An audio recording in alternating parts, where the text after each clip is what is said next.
సర్వమంగళ మాంగళ్యే శివే సర్వార్థ సాధకే శరణ్యే త్రయంబకే దేవి నారాయణే నమోస్తుతే. జ్యోతిషాభిమానులకందరికీ నమస్కారం.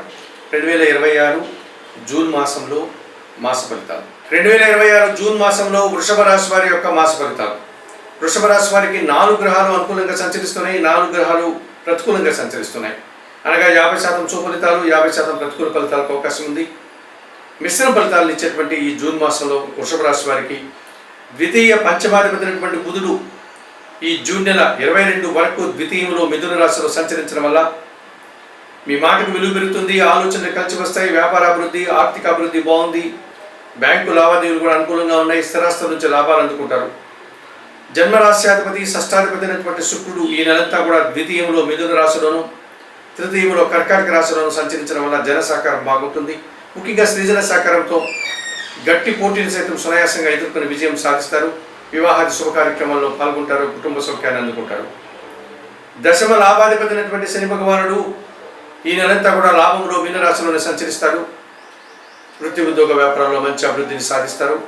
పనివారి సహకారం వల్ల ఇంట బయట చాలా పనులు చక్కదిద్దుకుంటారు. వ్యవసాయ రంగంలో రైతులకు కూడా మంచి ఫలితాలు వస్తాయి. దశమంలో కుంభరాశిలో రాహువు సంచరిస్తున్నాడు. అనుకూలంగా వృత్తి ఉద్యోగ వ్యాపారంలో సజావుగా సాగుతాయి. అధికారుల అండదండలు మీకు పుష్కలంగా లభిస్తుంది. విదేశీ వ్యవహారాలు కానీ, నూతన ప్రయత్నాలు కానీ, నూతన ఉద్యోగ అన్వేషణ కానీ మీకు అనుకూలంగా ఉంది. 2026 జూన్ మాసంలో వృషభ రాశి వారికి అనుకూలంగా బుధుడు, శుక్రుడు, శని, రాహువు సంచరిస్తూ అనుకూల ఫలితాలని, శుభ ఫలితాలని 50% ఫలితాలను మీకు అందించే వాతావరణం ఉంది.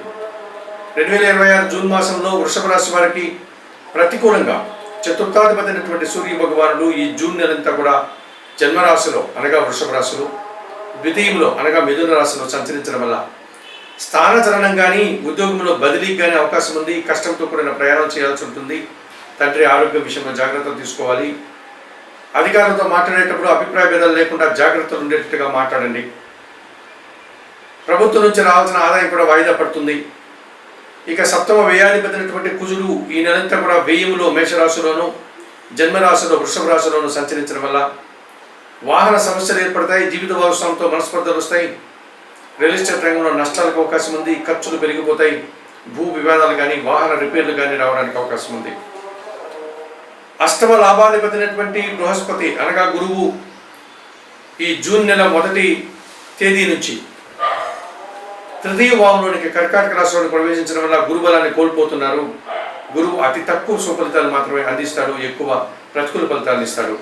సమాజంలో పేరున్నటువంటి వ్యక్తులు కానీ, విద్యావంతులు కానీ మీకు పూర్తిగా సహకరించకపోగా వ్యతిరేక భావజాలాన్ని, మీకు సహకార లోపాన్ని అందించే వాతావరణం కనిపిస్తుంది.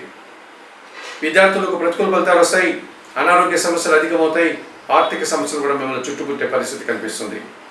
చతుర్థంలో సింహరాశిలో కేతువు సంచరిస్తున్నాడు ఎప్పటి నుంచో.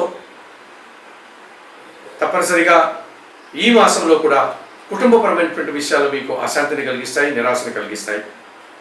మరి 2026 జూన్ మాసానికి గాను వృషభ రాశి వారికి తప్పనిసరిగా సూర్యుడు, కుజుడు, గురువు, కేతువు ఈ 4 గ్రహాలకు పరిహారాలు నిర్వర్తించుకోవాల్సిన అవసరం ఉంది. చతుర్థ కేతు దోషం నుంచి బయటపడడానికి నిత్య గణపతి ఆరాధన, తృతీయ గురువు దోషం నుంచి బయటపడడానికి దత్తాత్రేయ స్వామి వారి దర్శనం, వ్యయంలో ఉన్నటువంటి కుజ దోషం నుంచి బయటపడడానికి సుబ్రహ్మణ్య స్వామి ఆరాధన, అలాగే జన్మరాశిలో రవి సంచారం ఉంది కనుక ప్రతిరోజు ఉదయాన్నే నిద్రలేసి సూర్య భగవాన్ని దర్శించి నమస్కరించుకోవడం లాంటి పరిహారాలు నిర్వర్తించుకోండి. ఈ జూన్ మాసానికి గాను వృషభ రాశి వారు గోధుమలు, కందులు, ఉలవలను పేదవారికి దానం చేయడం వల్ల మరింతగా మంచి ఫలితాలను పొందగలుగుతారు.